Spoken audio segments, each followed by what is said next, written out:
ইংরেজি আমরা কিন্তু খুব সহজে শিখছি, কোনো গ্রামার ছাড়াই। আমরা কিন্তু কোনো গ্রামার ছাড়াই কিন্তু স্পোকেন ইংরেজিটা শিখছি। আজকে এভাবেই আমরা আরও কিছু খুব গুরুত্বপূর্ণ এবং অত্যন্ত ইফেক্টিভ করা তিনটি এক্সপ্রেশন সম্পর্কে জানবো। যেমন হচ্ছে হাউ ফার, হাউ অ্যাবাউট এবং হোয়াট। এই তিনটি এক্সপ্রেশন সম্পর্কে জানবো। ইংরেজি শেখা মানে কিন্তু কোনো গ্রামার মুখস্থ করা না, কোনো গ্রামার মুখস্থ করা কিন্তু ইংরেজি শেখা নাই। বাস্তব জীবনের সাথে কথোপকথনগুলো, যে কথাগুলো আমরা বলি সেই বাক্যগুলো সঠিক ব্যবহারের কৌশলগুলো শেখাই কিন্তু ইংরেজি শেখা। ঠিক আছে? তো এ ধরনের ইংরেজি আমরা শিখবো আজকের ক্লাসে। আজকের ক্লাসে আমি আবারও বলছি how far, how about, what is, এ সম্পর্কে আমরা জানবো। বেশ নতুন এক্সপ্রেশনগুলো, অনেক নতুন তোমাদের কাছে। এগুলো শিখলে কিন্তু তোমরা একটা পর্যায়ে মানে এগুলো তোমাদের একটা আত্মবিশ্বাসের অংশ হিসাবে কাজে লাগবে, যেটা ইংরেজিতে যে ভয়, সেই ভয়গুলো দূর হবে এবং বন্ধুর মতো একদিন গ্রহণ করতে হবে এবং পরবর্তী জায়গাতে একটা কনফিডেন্স হবে। আমরা আজকে মূল ক্লাসে যাচ্ছি। মূল ক্লাসটা আমাদের হচ্ছে হাউ ফার এবং হাউ অ্যাবাউট বা হোয়াট ইফ। হাউ ফার যখন আমরা কত দূর বা কতটা অগ্রগতি হয়েছি, কোনো কাজে কতটা অগ্রগতি হয়েছে সেই সম্পর্কে যখন জানতে চাই, বলতে চাই, বা কোনো জায়গার কতটুকু দূরত্ব, সেটা দূর কতটুকু, সেই সম্পর্কে যখন বলতে চাই তখন আমরা হাউ ফার কথাটা বলতে চাই। যেমন আমরা যদি একটা উদাহরণ দিই, উদাহরণের মাধ্যমে আমরা পরিষ্কার হতে পারি। দামোদা থেকে চুয়াডাঙ্গা কত দূর, তাহলে how far is Chuadanga from Damoda. How far is Chuadanga from Damoda. এখানে হচ্ছে হাউ ফার, আমরা যেহেতু কত দূর বা কতটুকু অগ্রগতি এই সম্পর্কে এই বিষয়ে আমরা হাউ ফার ব্যবহার করবো। তারপরেই আমরা কিন্তু একটা অক্সিলারি ভার্ব, ওখানে যে ধরনের অক্সিলারি ভার্বের চাহিদা থাকে সেই অক্সিলারি ভার্ব কিন্তু আমরা ব্যবহার করবো। এখানে যেমন মানে দামোদা থেকে চুয়াডাঙ্গার দূরত্ব, চুয়াডাঙ্গা কত দূর, অর্থাৎ দামোদা থেকে চুয়াডাঙ্গা হয় কত দূর, এরকম একটা হয় কথাটা কিন্তু আসছে। ইনডিরেক্টলি। তো সেই হিসাবে আমরা এখানে ইজ কথাটা ব্যবহার করেছি। আর how far is, how far is কোন জায়গার দূরত্ব আমরা জানতে চাচ্ছি, চুয়াডাঙ্গা। তাইলে হাউ ফার ইজ চুয়াডাঙ্গা। এবার কোথা থেকে, দামোদা থেকে ইংরেজি ফ্রম, তাহলে ফ্রম হবে। তাহলে how far is Chuadanga from Damoda থেকে চুয়াডাঙ্গা। এটা হচ্ছে দূরত্ব জানতে গিয়ে আমরা বলছি। আরেকটা যেটা এখানে বলেছি আমরা কতটা অগ্রগতি, একটা কাজের কতটা আমরা বলি না যে তোমাদের কাজটা কতটুকু অগ্রগতি। এ ধরনের উদাহরণ আমি একটা এখানে দিয়েছি, সেটা হচ্ছে তোমার প্রজেক্ট কতটুকু সম্পূর্ণ হয়েছে, তোমার প্রজেক্ট কতটুকু সম্পূর্ণ হয়েছে। তাহলে এখানে হয়েছে, আমরা কিন্তু সেন্স অফ টেন্স আমরা শিখেছি, যেটা অস হ্যাভ হ্যাজ ভাব। তাহলে এখানে অস আমরা কিন্তু পাচ্ছি, তাহলে এখানে অবশ্যই হ্যাভ হ্যাজ হবে। তাইলে হাউ ফার হ্যাভ, যেহেতু এখানে সাবজেক্ট ইউ আছে, ইউর পরে তো আর হ্যাজ হয় না, ইউর পরে তো হ্যাভ হয়। এই জন্য এখানে হবে কি how far have you. How far have you সম্পূর্ণ হয় যদি কমপ্লিট, তাহলে how far have you completed. আমরা জানি হ্যাভ বা হ্যাজের পরে ভার্ব 3 হয়। তাহলে how far have you completed তোমার প্রজেক্ট, ইউর প্রজেক্ট। তাহলে how far have you completed your project, তোমার প্রজেক্ট কতটুকু সম্পূর্ণ। ঠিক তেমনিভাবে আমরা বলতে পারি তোমার কাজটি কতটুকু সম্পূর্ণ হয়েছে বা কতটুকু শেষ হয়েছে। আমরা বলতে how far have you completed your work. ঠিক আছে? তোমার রান্না কতটুকু, how far have you completed your cooking, তাই না? এ ধরনের। তাই এভাবে আমরা হচ্ছে কী বলে হাউ ফার বাক্য ব্যবহার করতে পারি, যেটা আমাদের একেবারে মানে আমাদের কথোপকথনের সাথে বাস্তব জীবনের সাথে কিন্তু অনেক মিলে যায়। এই সমস্ত কথাগুলো আমরা সচরাচরই বলি। তারপরে দেখো আছে হাউ অ্যাবাউট, কেমন হয় বা কী বলো।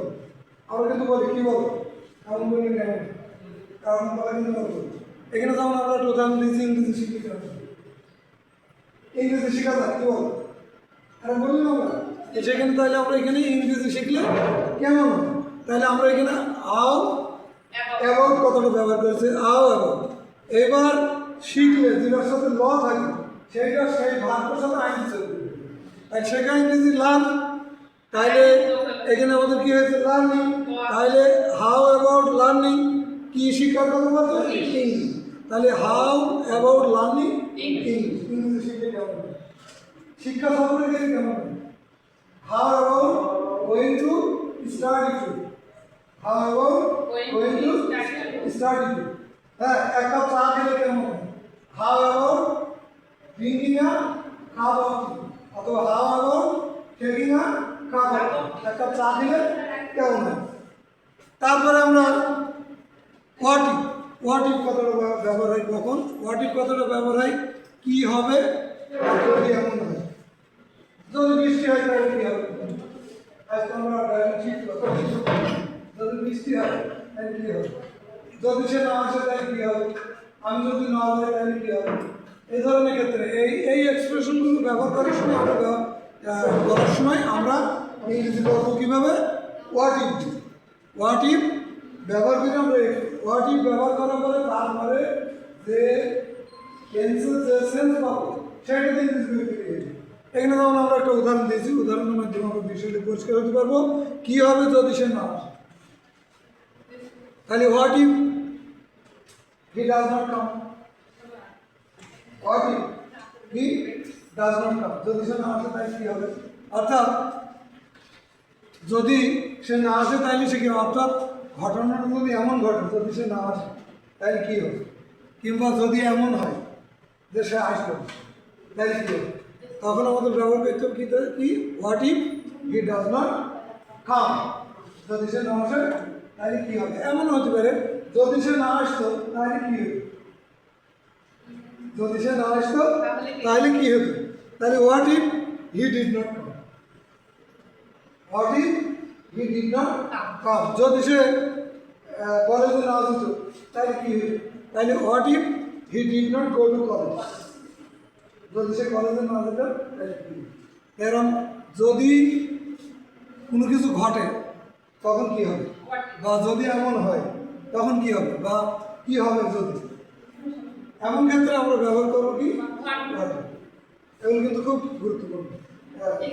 অবশ্যই লিখে নিতে হবে।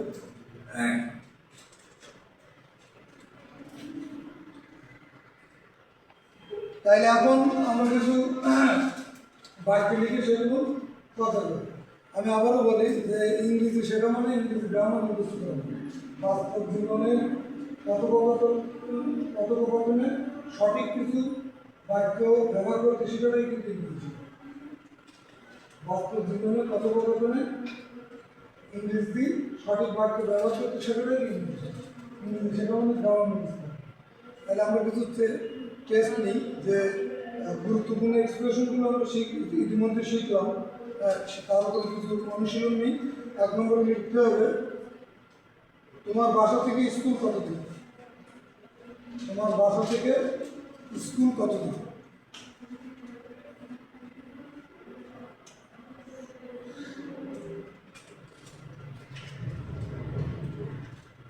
তাই সবাই লিখছো তো। সবাই লিখো কিন্তু তোমার বাসা থেকে স্কুল কত দূর।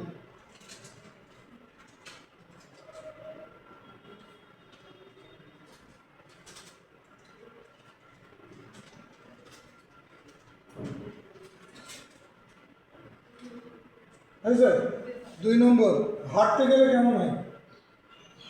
হাঁটতে গেলে কেমন হয়।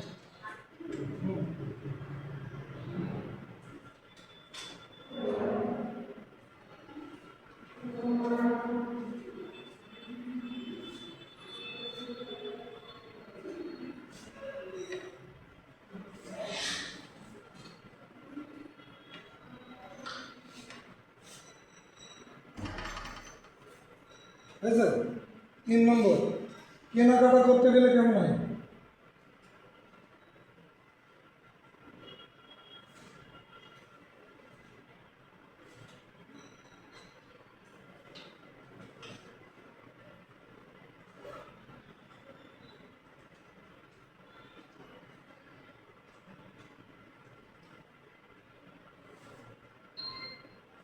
এক কাপ চা খেলে কেমন হতো।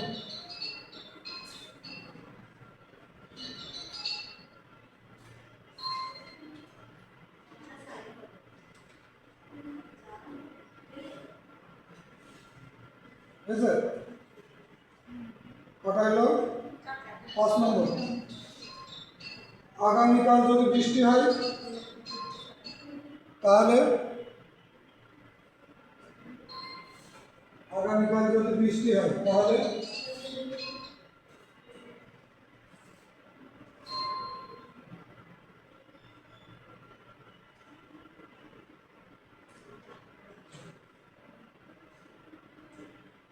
তাহলে পর্যন্ত দিয়ে জিজ্ঞাসা দিয়ে দেয় এত লেখা যায় তাহলে কি হবে?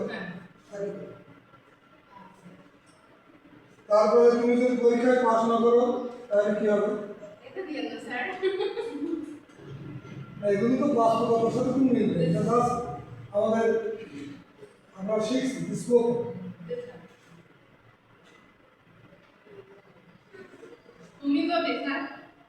তুমি যদি পরীক্ষায় পাস না করো তাহলে কি হবে?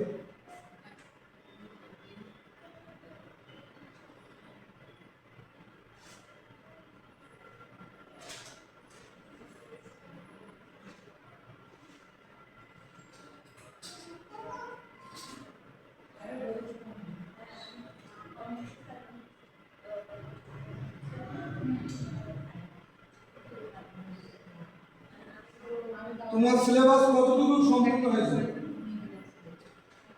তোমার সিলেবাস কতটুকু সম্পূর্ণ হয়েছে?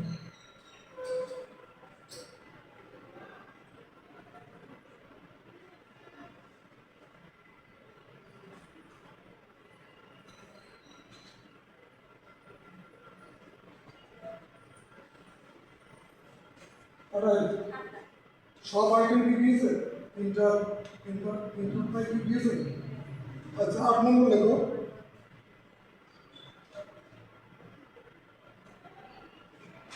ঢাকা এখান থেকে কত দূর?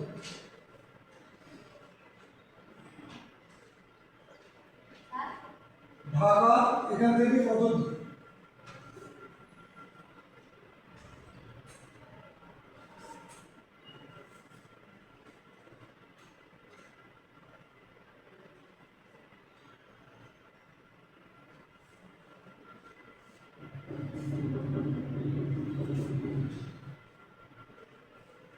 চৌডাঙ্গা টিটিসি থেকে যশোর টিটিসি কত দূর?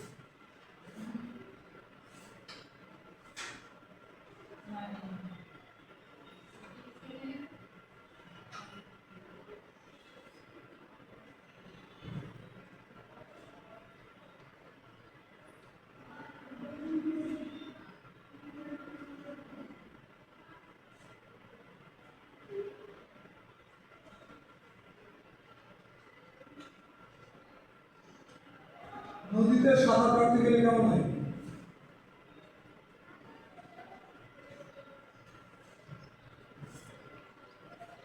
এগুলো করো, করে আমার শোনাও, ঠিক আছে?